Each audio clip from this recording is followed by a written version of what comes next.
Hi guys, I'm Wayne. I'm coming to you from the state of Oregon in the US, and I'd like to give you a little tour of my SimRig and show you that even old guys can be addicted to VR. Okay, I'll start with a little very brief background on myself.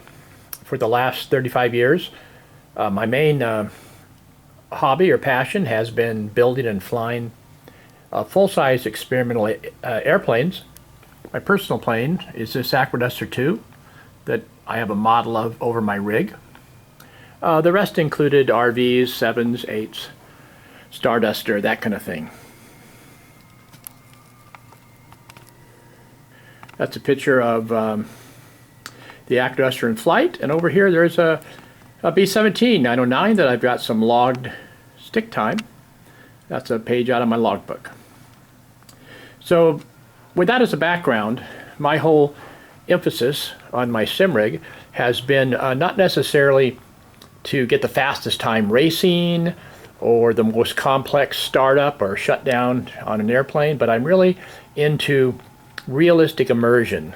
And so some of the things I'm going to show today might seem tiny and almost insignificant, but everything added together, they add so it feels like I'm really flying the plane or driving the race car. So let's get started. I guess the place to start with anything is the foundation, and in my SimRig, the foundation is a DOF Reality H6 motion platform.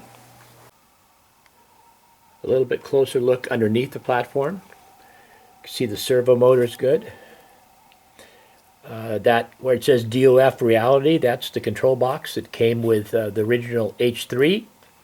Sitting on top of that is a controller for the SRS shaker kit. Over to the left of it is the controller that came with the H6 upgrade. And of course there's the butt kicker transducer, still the best bang for the buck for getting some extra immersion. And then on top of the platform there is the controller for the butt kicker. You're probably wondering about this silver framework around the outside. Originally, if you have seen my earlier videos, I had one where I made a mechanical motion table, and it worked quite well, particularly for flight. And when I upgraded to the H3, I took the middle platform out and kept the outside, and I use it for mounting everything on, and it works well for that, and it gives me kind of a feeling of a cockpit. For my PC, I'm running a liquid-cooled i9 CPU and a 2080 Ti GPU. Right now, obviously, my rig is set up for flight, and I'm running a Thrustmaster Warthog throttle,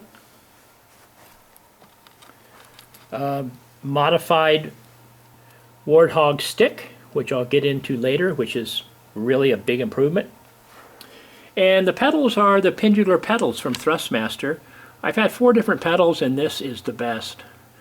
They're smooth, there's no breakout, and again, everything I do with the pedals and also the modification on the Warthog is to make it more realistic. Mounted to the front of my cockpit frame are my 2 blowers, and the stick that sticks out on the front of them is so I can reach them in VR and adjust where they're pointed. I don't use them much for flight, but if I'm on an open cockpit, then I'll turn them on.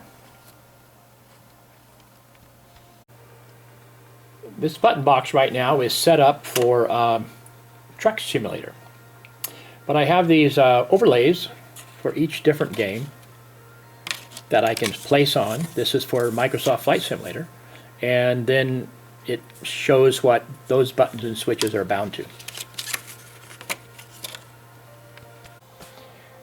to get in and out of the cockpit,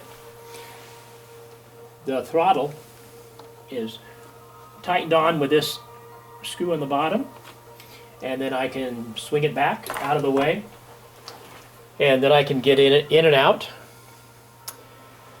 And if I was doing a truck simulator, I would leave it where it is. But if I'm doing, say, AMS2, the platform is a lot more violent. And this is like 14-pound throttle. I don't want that to be shaken around on there. So I can loosen this knob, and the throttle will then store on this platform down here. And that's where I would leave it if I'm racing or doing a lot of violent platform motion. The base of the stick, of the Warthog and the stick, stay on all the time. But if I'm going to drive, of course, I don't want that there. So I can take this off, and it stores right down here. And that's where it lives when it's not being used. This is a good time to talk about the Warthog stick. I agree that it's probably the best stick out there. But with my quest to make it as realistic as I could, and flying a few thousand hours in center stick airplanes, high aerobatics and otherwise, it wasn't quite right. It had too much of a breakout force in the middle. It was very smooth, but you know, in a full-size plane, it's the wind that centers the stick, so you don't have that breakout. So what I did is I removed this big spring. That's the only modification I did from the housing, the bottom housing. And once I did that, of course, the stick would just fall over. It wouldn't stay upright at all. And you can't have that either. So what I've done is made a barrel that clamped around the base. This bottom part is the round base of the Warthog. And normally, and I made this to extend it. But around the base, I made a barrel that clamped on with 2 hose clamps. It's about 3 inches tall, and welded on these 4 arms. Put some springs on it, and so that's what gives it its spring force. And then the foam in the middle, I put in there to dampen the return. So when it comes back to center, it's pretty damped. So the stick is still just as smooth as ever. It's very good. The damping is great, but there's absolutely no breakout force. It's not that there's no force, but if you go side to side or any direction, there's absolutely no breakout, just like it would be in a full-size plane. The other advantage with the springs and the foam is right now I'm pushing maybe a pound, but when I get out here, I'm pushing close to maybe 10 pounds, which is still way less than I would have in my aerobatic planes. But nonetheless, it loads up as you load the control surfaces up, and it adds to the realism and immersion. I'm also into convenience and have everything at where it needs to be when I want to use it. So another thing is I've made this articulated arm that I can move out and position exactly where I want. For flying, it's pretty close. Driving, I move it back a little to clear the wheel, particularly with the truck simulators. And then down here I have a Predator laptop that I can swing out and use if I want to do some research or that kind of thing. Or I can leave this off and put a pad and paper there and take notes or do whatever I want to do with it. But it makes it very convenient. And this will go all the way back and store out of the way if that's what I want to do. Okay, let's convert the rig from flying to driving. And again, this is where convenience comes in. And let me sneak in here. And I got the pedals here, and I can remove those pedals just by picking these up moving them right around here and set them right down there. Now underneath you can see the open area. Both the flight pedals and the racing pedals, the V3 racing pedals, have sockets to accept these pegs, and they fit in this same thing. So to put the driving pedals on, or vice versa, all I have to do is line this up, slide it in, it'll drop in, and it's secure.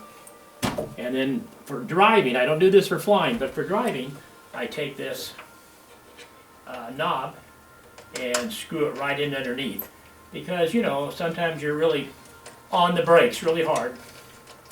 And, you know, these pedals, they're not position oriented, it's a load cell, so you're pushing hard on them. Let's talk about the modification to the platform to strengthen it enough to carry this DD2 wheelbase. It weighs a lot, as I'm sure you're aware, and the platform, particularly in racing, can be really violent. So it's a lot of force way up there. It's not going to work with this. So I've built a kind of a space frame that's connected down to the pedals. So they're totally rigid also. And this is rigid. There's no movement whatsoever in this apparatus. But it's really light. All of the tubes that are added are only about 4 pounds.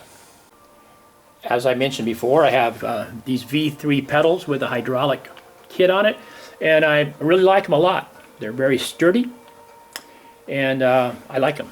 Back in the back, there's a little table that is where I store those pedals when I'm using the flight pedals. Of course, we've got a DD2 Fanatic wheel. Here, I've got a turn signal that I use for truck simulator. And that is tied into the button box. So it's just in parallel to one of the switches on the button box. Next to that, I have a mount for a controller for the G2, and it's really big and with these wings, so when I have the headset on, I can just stick it there and drop it, and I know right where it is. Right here, this little tire is my gear switch for flying up or down, and that's really convenient. It happens to be exactly in the same location visually as in the TBM in Flight Simulator. I have a Club Sport shifter and handbrake from Fanatic. There's the panning switches for the wheel, and down there it's for the platform. Right here, again very convenient, is the control for the butt kicker. So I can turn it off and on and adjust the intensity. This shelf up here holds my mouse. So there's a built-in mouse pad, and here my arm fits across there, so it's comfortable. When I'm racing, I use this Pimax 8KX. The extra field of view it's awesome, but it's more taxing on my 2080 Ti. But it works good for AMS2, very good. It works good for Euro Truck Simulator. American Truck Simulator, it doesn't work as well. And for some reason, American Truck Simulator to me doesn't seem quite optimized as well. So for that, I use the G2 for American Truck Simulator and for flying. And the flying I really all do now is Microsoft Flight Simulator. Those are connected with a cord to this tall mast, which is about 6.5 feet tall. And what that does is it keeps the cord from weighing on my headset or from touching my shoulder. It works exceedingly well.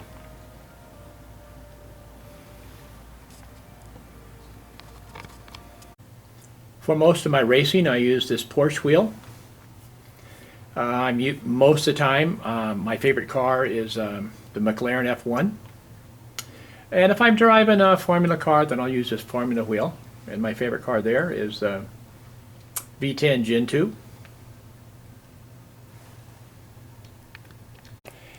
If I'm doing a truck simulator, I use this Peterbilt wheel.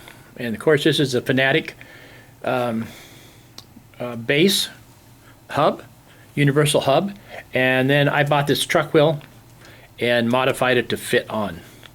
And it just gives another bit of the immersion that we're looking for, you know, to have this full-size wheel. Okay, let's answer the question as to what these yellow things are. They swing down, and they are in the position of the windowsill in the truck when I'm driving truck simulator. So I can put my arm outside the window, and it works really, really nice. It just feels like a real truck. Another cool immersion is if I turn this left blower and I point it so it's coming right across here. It's a fairly narrow cone of air. Right around here, there's no wind inside here, but if I put my elbow outside or my hand outside the window, the wind is blowing outside the window if I have the window open. Another little bit of immersion. I don't do this often, but if I'm driving a European style truck, then I can put this one down so I can put my right elbow out the window. Of course, then I would have this one up. But another thing I can do, if I'm driving like a Formula car, a narrow car in AMS2 or with a platform running, then I can put them both down. And what that does, as the platform moves me in a turn or whatever, my shoulders and arms will hit these and it'll feel like the combing on the race car.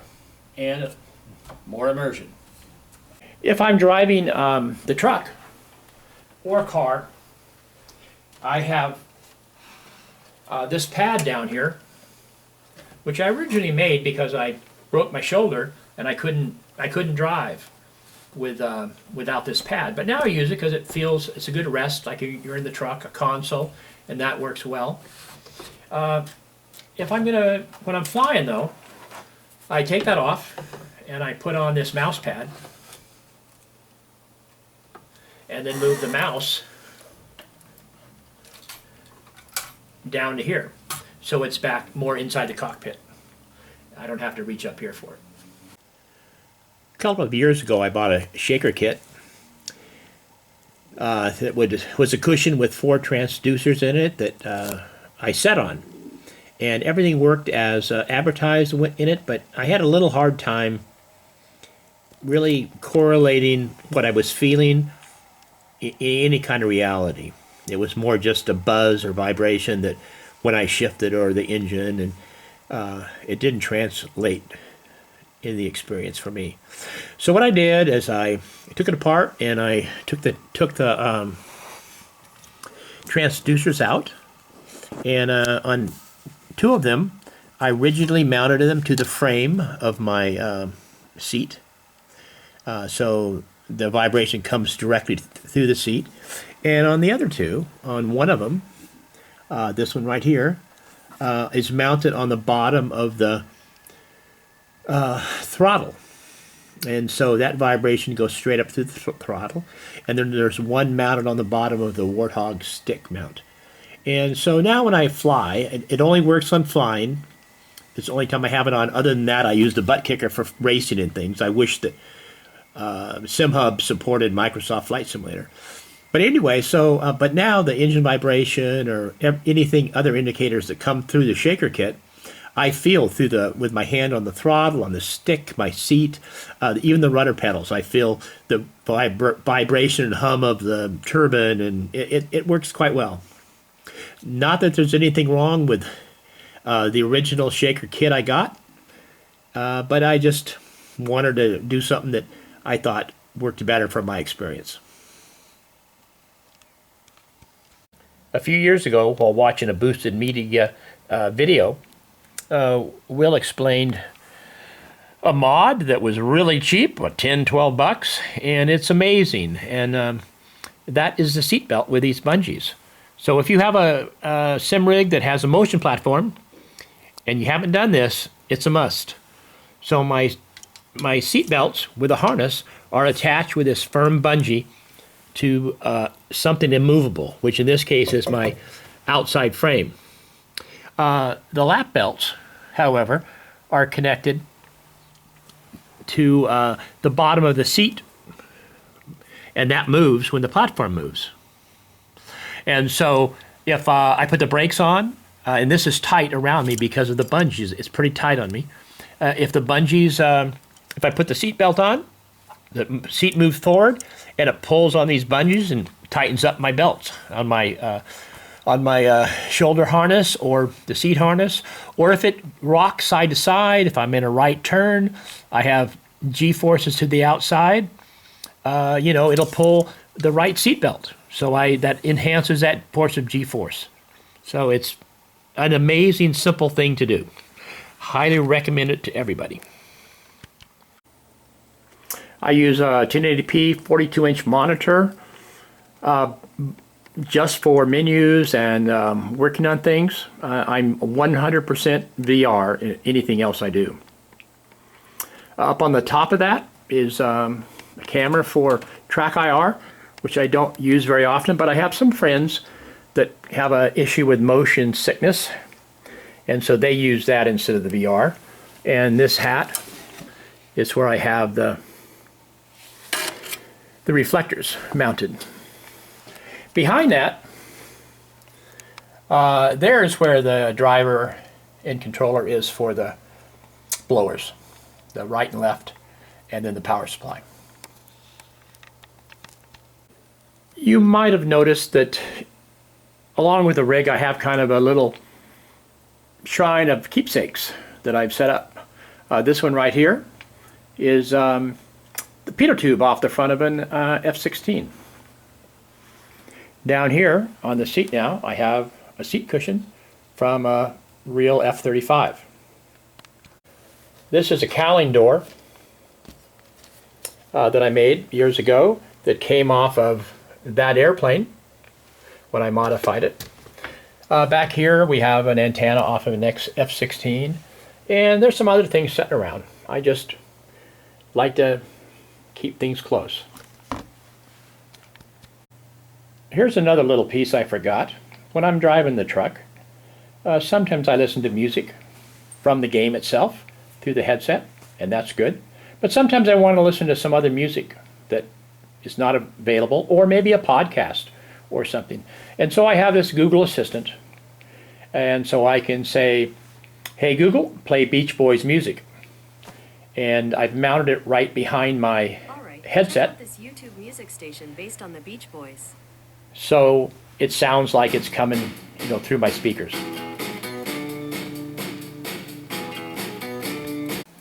Okay, we're sitting in the pits. Engines running in front of my hangar at Albany Muni. And let's take a little flight. We're going to just take off, do a little bit of aerobatics, fly up the Willamette River to my house, and come back and land. It's only about 3 miles from the airport to the house.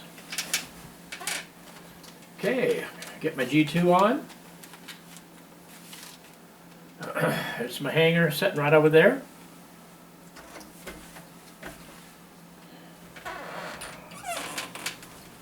My view looks good. Props in. Okay, let's do a little tax in.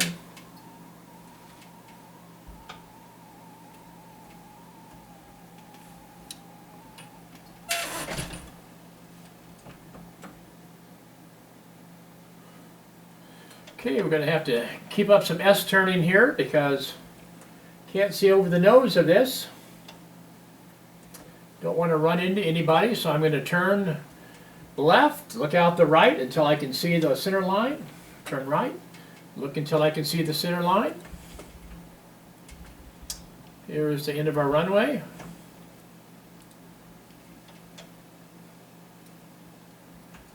Okay, swing it around.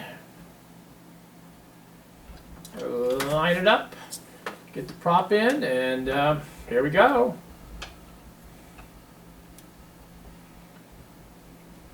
Get the tail up.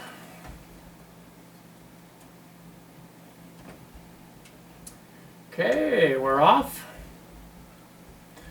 I like to do a little, on the Acroduster, a departure roll. There you go.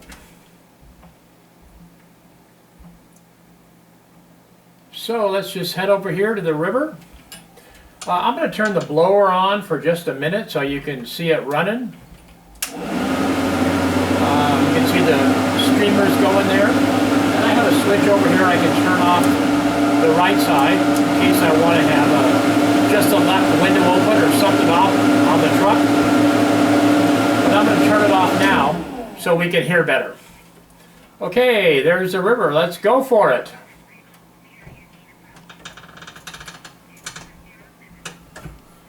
Pull up like that, my belts tighten really tighten up when I pull. It's pretty cool.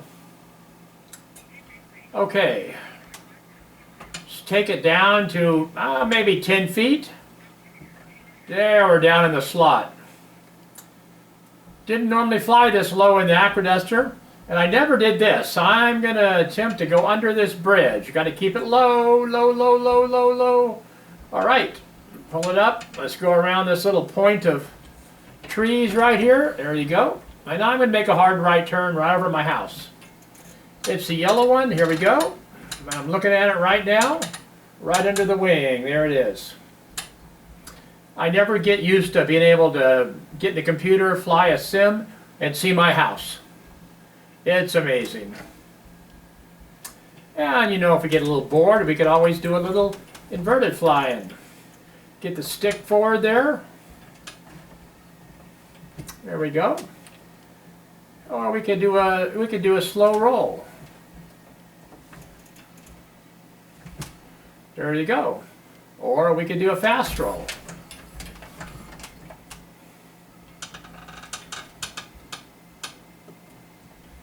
All right. Let's go back and buzz the airport. That's a favorite.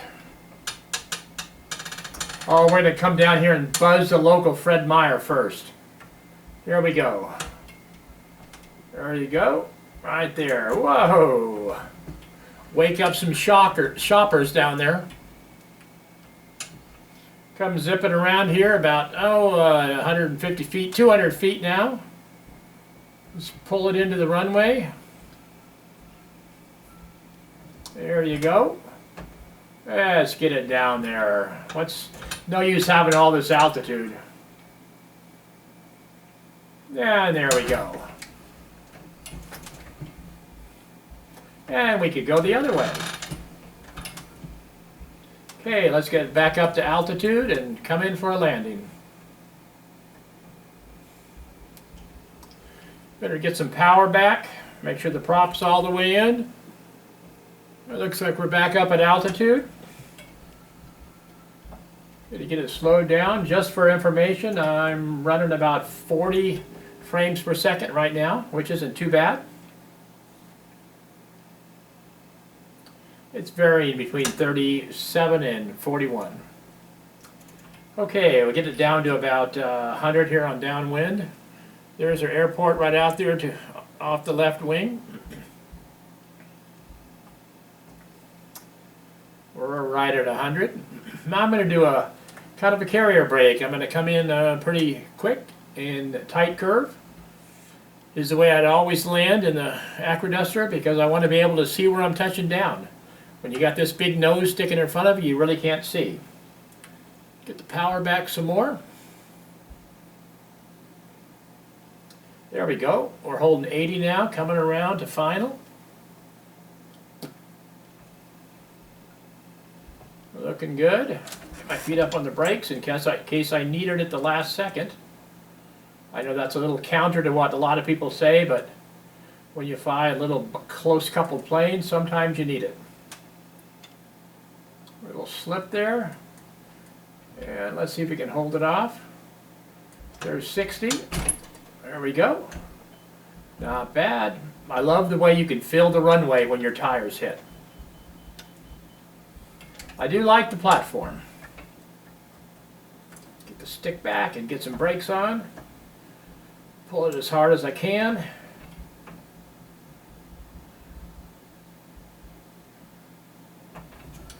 And there we go. We're back. Better clear the runway here.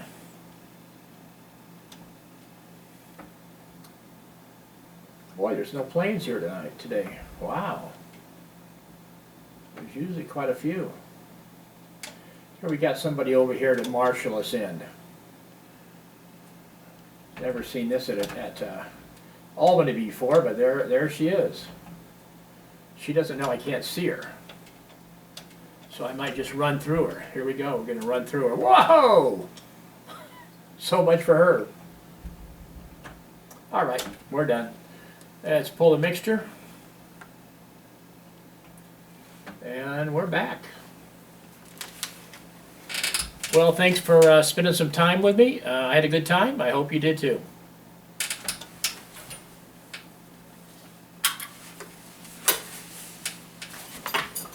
Another little part of immersion, just like on the Acroduster over there, you got to climb out of this thing.